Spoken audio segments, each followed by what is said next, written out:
નમસ્કાર ખેડૂત મિત્રો, આજે આપણે નવા ખેડૂતની મુલાકાતે છીએ. તો સૌપ્રથમ આપણે ખેડૂતભાઈને નામ પૂછું. ભાઈ ખેડૂતભાઈ, તમારું નામ શું છે આખું? વઘાસિયા રાજેશભાઈ જાગાભાઈ, વઘાસિયા રાજેશભાઈ જાગાભાઈ, ગામ ચોકી, ગામ ચોકી ને તાલુકો કયો આવશે? જુનાગઢ. તો તમારી અહીંયા આ ઓલ ઇન વન્ડર પ્લસ નો ડેમો થયેલો હતો ઘઉંની અંદર, કે એક કેરાના વાતરની અંદર કંપનીના સેલ્સ ઓફિસરો અહીંયા આવી અને ડેમો કરી ગયેલા હતા. તો આજથી કેટલા દિવસ પહેલા ડેમો કરી ગયેલા હતા? આજથી 12-13 દિવસ પહેલા. 12 થી 13 દિવસ પહેલા ડેમો કરી ગયેલા હતા. તો એ ઘઉંની અંદર અને નથી નાખ્યો ડેમો કરેલો, એની અંદર કેટલો ફેર છે? તમારા શબ્દોમાં કહેજો ખેડૂત. ઘોડાનો ફેર છે હો ભાઈ, હાથી ઘોડાનો ફેર છે. તો જે ઘઉંની અંદર ડેમો કરેલો હતો તે લાઇટમાં ફૂટમાં કેવા છે અત્યારે? બહુ વ્યવસ્થિત છે.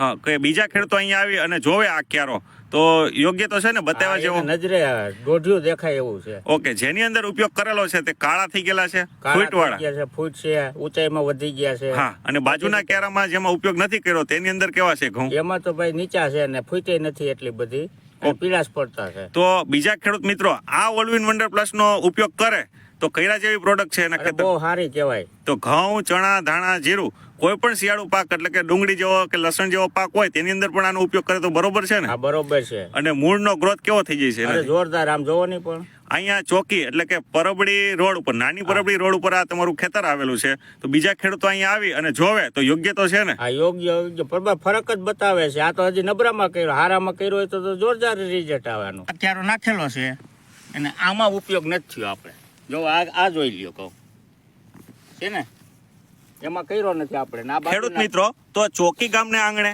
આ ક્યારો જે હું બતાવી રહ્યો છું તે ઘઉંની અંદર ઓલ ઇન વન્ડરનો ઉપયોગ કરેલો નથી.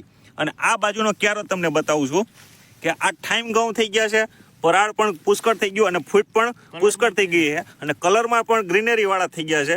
તો કોઈ પણ ખેડૂત મિત્રોને અહીંયા આવી જોવું હોય તો ચોકી ગામ છે, તાલુકો છે જુનાગઢ, અને નાની પરબડી રોડ ઉપર ખેડૂતભાઈનું ખેતર આવે છે.